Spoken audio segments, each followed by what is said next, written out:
Good morning class tenth आपका chapter चल रहा है नेशनलिज्म इन इंडिया। तो कंटिन्यू करते हैं। आज जो आपका टॉपिक है स्वराज इन प्लांटेशन है। तो स्वराज इन प्लांटेशन से आगे आपका कंटिन्यू करते हैं चैप्टर। तो पहला टॉपिक आपका स्वराज इन द प्लांटेशन है।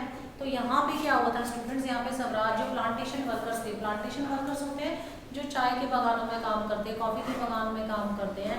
तो वहाँ के जो लेबर थे, वहाँ पे अंग्रेजों ने ज़बरदस्ती उनको वहाँ रखा था। वहाँ पे एक एक्ट लगाया गया था, इनलैंड इमिग्रेशन एक्ट, जो 1859 में पास किया गया था। यहाँ पे इनका क्या था कि वो इंडियंस को पकड़ के लेके आते थे और उन्हें यहाँ जहाँ वो चाय की बागान में काम करते थे वहाँ उन्हें जो है वहाँ से बाहर जाना अलाउड नहीं था। वो उसी जगह में रह के चाय की खेती करते थे और अंग्रेजों का उन पर पूरा कंट्रोल रहता था। वो वहाँ से बाहर नहीं जा सकते थे और उनको बहुत ज़्यादा दिन रात उनसे काम करवाया जाता था। यहाँ पे एक क्वेश्चन 1 मार्क क्वेश्चन आता है, बोर्ड में what is the meaning of begar. बेगार का मतलब था, बेगार का मतलब होता है कि जब लोग जो थे, वो जो लेबर्स थे, उनसे दिन रात काम करवाया जाता था और उसके बदले में उन्हें बिल्कुल कोई पैसा नहीं दिया जाता था, मनी नहीं दी जाती थी, जिसको बेगार कहते हैं स्टूडेंट्स। तो यहाँ पर उन लोगों से दिन रात काम करवाया जाता था और उनको बिल्कुल उसके बदले में कोई पैसा नहीं दिया जाता था, जिससे उनकी परिस्थितियाँ, उनकी जो कंडीशंस थी बहुत ज़्यादा खराब थी। अब उन लोगों ने सुनने में आया कि गांधी जी जो है बहुत सारे आंदोलन कर रहे हैं, तो उन्होंने अपने आप ही एक इमेजिनेशन तैयार कर लिया कि अब जो है गांधी राज आ चुका है। उनके हिसाब से वहाँ गांधी राज आ चुका, मतलब आ गया था, वो ये सोचते थे। और उन्होंने जो है जहाँ उनको उस जगह से बाहर जाने की मनाही थी, उन्होंने जो है वहाँ से बाहर जाने की कोशिश की। सभी लोगों ने वहाँ से निकल गए और आधे रास्ते से ही वहाँ उन्हें ब्रिटिश पुलिस फोर्स जो है उनको पकड़ लिया और उनको जो थी वो वापस लेके आई। उनको बहुत मारा पीटा गया, उनको पनिशमेंट मिली इस चीज़ की कि उन्होंने उस जगह को छोड़ने की कोशिश कैसे की और बहुत ज़्यादा उनको मारा पीटा गया। उनकी कंडीशंस जो थी बहुत ज़्यादा ख़राब थी, बहुत मिसरेबल कंडीशंस थी, क्योंकि उनसे दिन रात काम करवाया जाता था, उन्हें पैसे भी नहीं दिए जाते थे इस काम के और उनकी जो कंडीशन थी बहुत ज़्यादा उनके साथ मारपीट होती थी, बहुत ही ख़राब थी। तो ये वो चाहते थे कि उनको स्वराज मिले, वो अपने गाँव वापस जाए, अपने गाँव में खेती बाड़ी करे, पर ऐसा हो नहीं पाया था। तो ये था प्लांटेशन वर्कर्स की स्टोरी, जहाँ पे वो चाहते थे कि उन्हें स्वराज मिले। फिर अब उसके बाद जो है यहाँ से उसके बाद साइमन कमीशन की भी शुरुआत, यहाँ से इसके बाद सिविल डिसोबीडियंस की भी शुरुआत होती है, जिसके अंदर जो है जब नॉन कॉपरेशन मूवमेंट जो बीच में ही महात्मा गांधी जी ने चोरी चोरा का कांड हुआ था और वहाँ पे जो अहिंसावादी हिंसक हो गए थे, तो इसके ऊपर महात्मा गांधी जी को लगा कि सबसे पहले उनको मॉरल स्ट्रॉन्ग किया जाए, उनको इतना दृढ़ संकल्प किया जाए कि उनको कोई कितना भी टॉर्चर करे वो अपना अहिंसा का रास्ता ना छोड़े। तो उसके बाद जो है यहाँ पे हम बात करते हैं साइमन कमीशन की। तो साइमन कमीशन जो था, साइमन कमीशन भारत आया था, सर जॉन साइमन जो थे, इनके नाम से साइमन कमीशन रखा गया, जिसमें इंडियंस ने इसका बहुत ज़्यादा उनके खिलाफ थे, क्योंकि इसमें सारे के सारे जो मेंबर्स थे सभी जो थे ब्रिटिशर्स थे और इंडियन मेंबर थे ही नहीं। और ये लोग जो कह रहे थे कि हम इंडियन लोगों के लिए काम कर रहे हैं, इंडियन लोगों के लिए संवैधानिक चेंजेस कर रहे हैं कुछ, तो ब्रिटिश जो इंडियंस थे वो पूरी तरीके से इसके खिलाफ थे, क्योंकि वो कह रहे थे जो चीज़ें वो चेंजेस कर रहे हैं, जो उनके लिए हो रहा है वो उनके हित के लिए हो रहा है, तो उसमें इंडियन मेंबर्स होने चाहिए थे। तो वो जो सर जॉन साइमन थे, उनके साथ सारे के सारे जो लोग थे उनके ग्रुप में, वो सारे ब्रिटिशर्स थे और इंडियंस इसके खिलाफ खड़े थे और उन्होंने इसके बाद इसके लिए नारेबाजी की, स्लोगन्स बोला, गो बैक साइमन, वापस जाओ साइमन के उन्होंने जो है नारे किए और उन्होंने स्लोगन्स कहे इसमें। और इसी के साथ साथ सब उन्होंने क्या किया, ब्रिटिशर्स ने, ये जो लोग सड़कों पे उतर आए थे, स्ट्राइक कर रहे थे, मूवमेंट्स कर रहे थे, उनके ऊपर लाठीचार्ज करवा दिया गया।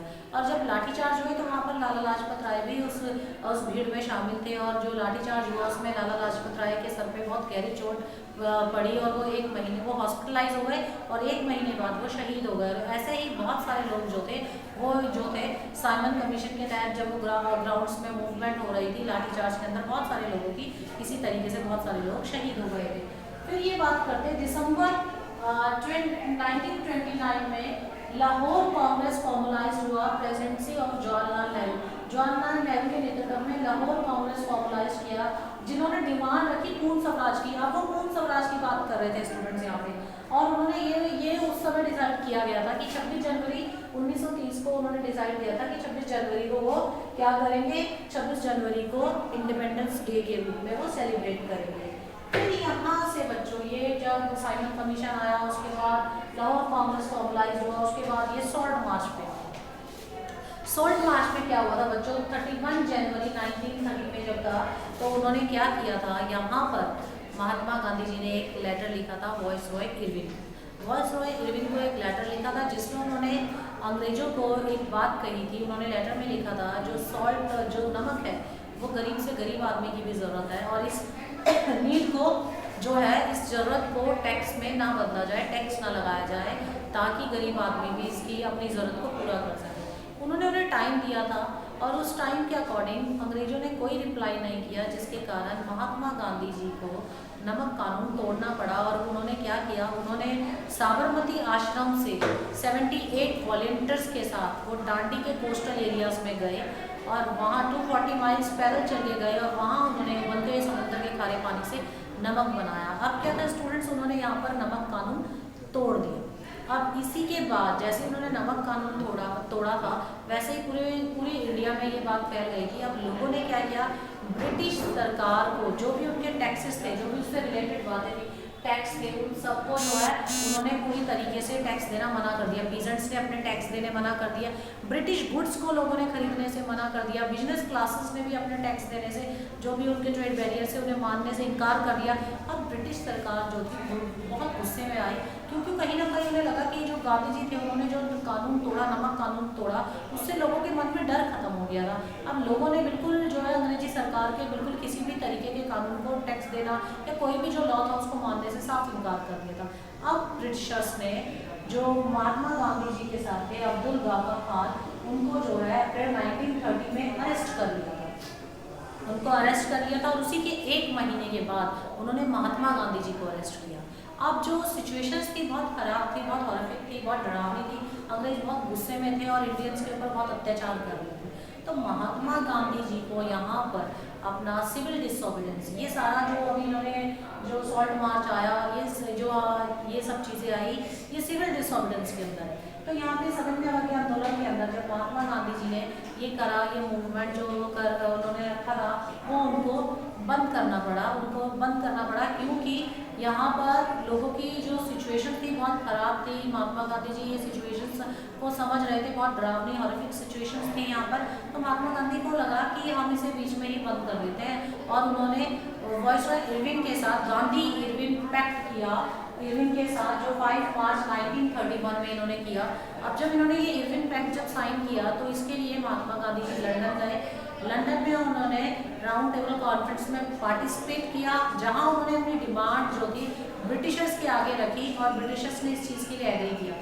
और जब वो भारत वापस आए और उन्होंने इस चीज़ को जब अपने देश में देखा, उन्होंने देखा कि वो बहुत डिसअपॉइंट हुए, क्योंकि यहाँ पर किसी भी तरीके का उन्होंने डिमांड्स अंग्रेजी सरकार को बताई थी वो फुलफिल नहीं हुई। अंग्रेजों ने वो कोई भी बात जो है महात्मा गांधी की नहीं रखी थी। अब महात्मा गांधी जी बहुत निराश हुए और उन्होंने फिर से अपना सिविल डिसोबीडियंस मूवमेंट शुरू किया।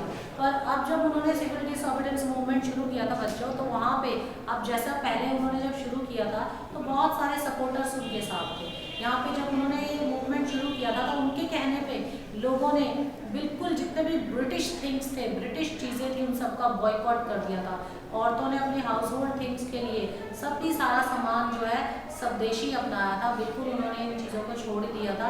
पर बाद में उनको फिर से बहुत सारे लोग थे जिन्होंने ब्रिटिश जो बिल्डिंग्स थे, ब्रिटिश स्कूल्स थे, ब्रिटिश कोर्ट्स थे, सभी चीज़ों को त्याग कर सभी लोगों ने वापस इनकी नौकरियां छोड़ के अपने घरों में बैठे थे और औरतों ने सारी चीज़ें जो थी ब्रिटिश गुड्स अपनाई थी, ब्रिटिश गुड्स को छोड़ा था और इंडियन गुड्स अपनाया था, जिसके कारण इनकी इकोनॉमी हाफ रह गई थी सिविल डिसोबीडियंस के अंदर।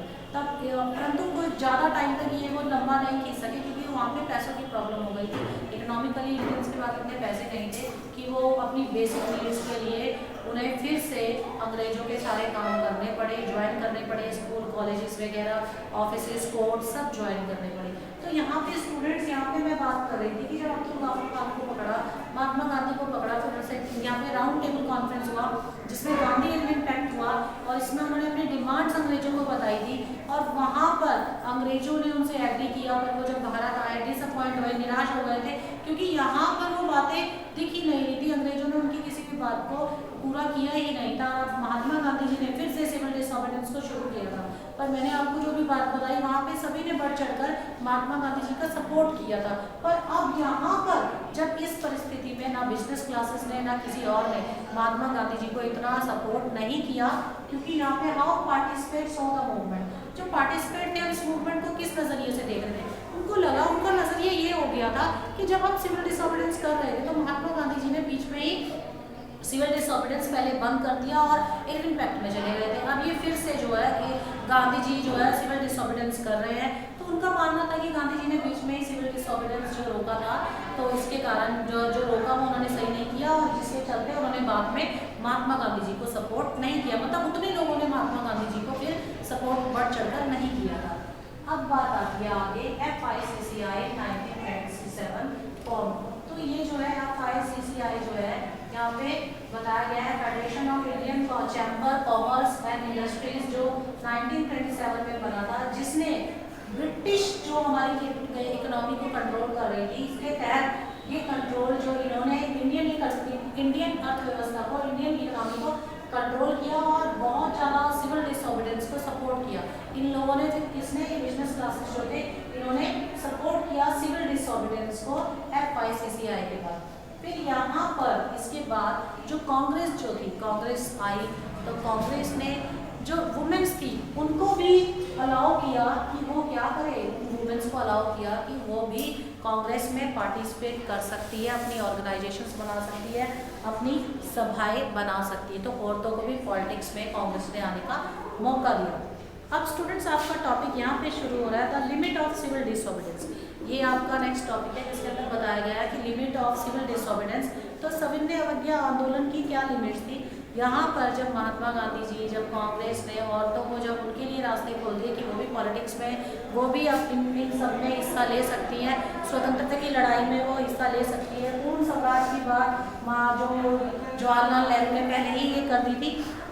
अब यहाँ पर महात्मा गांधी को लगा कि यहाँ पर सभी लोगों को एकजुट होकर लड़ना चाहिए, हिंदू मुसलमान सभी जो है पूर्ण स्वतंत्रता में, स्वतंत्रता संग्राम में शामिल हो। अब यहाँ पर बात आई शेड्यूल कास्ट की। वो लोग जो दलित थे, दलित वो लोग थे जो डिप्रेस्ड क्लासेस के थे, जिन्हें सबसे नीची जाति माना जाता था, सोसाइटी उन्हें अच्छे नज़रिए से नहीं देखती थी। अब महात्मा गांधी को अपने स्वतंत्रता संग्राम के लिए सभी लोगों की जरूरत है, क्योंकि ऐसा ब्रिटिशर्स से लड़ने के लिए हम सबको एक मुट्ठी बनना था, एकता से लड़ सकते थे हम।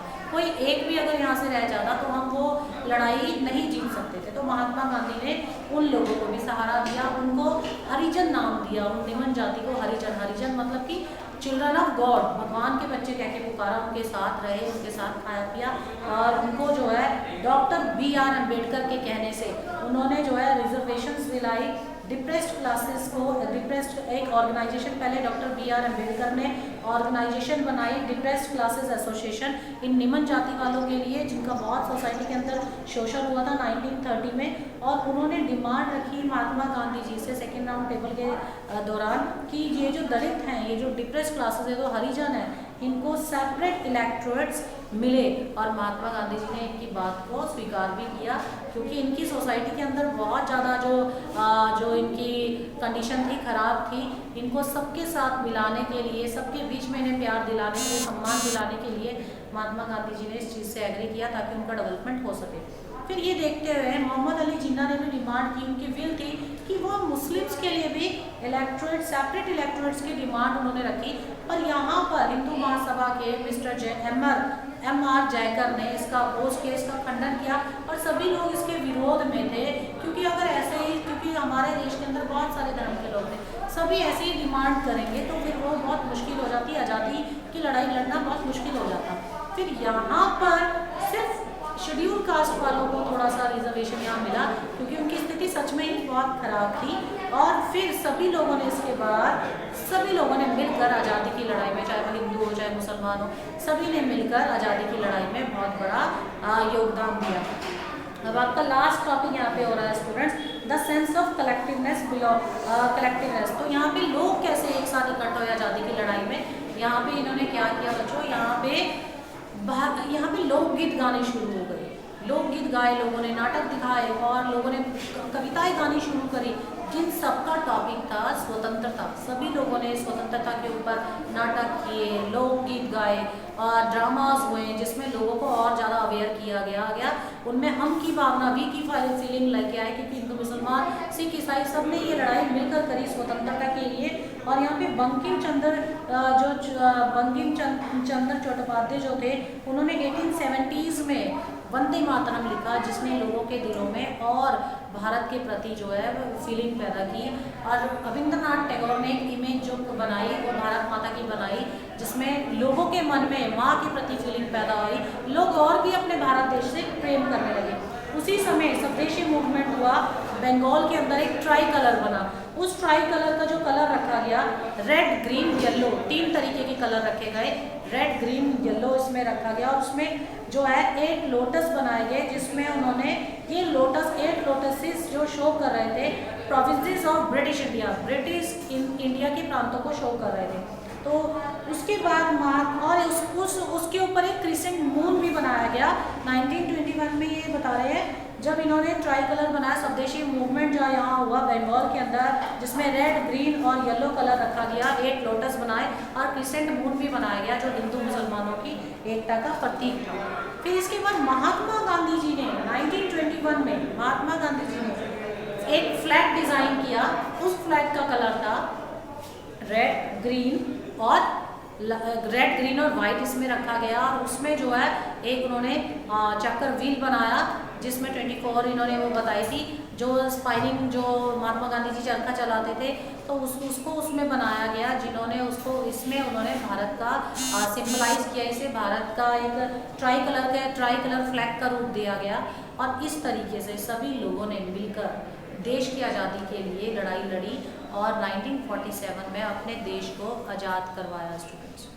स्टूडेंट्स आई होप आपको ये चैप्टर समझ आया होगा। फिर भी आपकी कोई क्वेरीज कोई क्वेश्चन है तो आप मेरे पर्सनल नंबर पे मुझसे पूछ सकते हैं। Thank you students.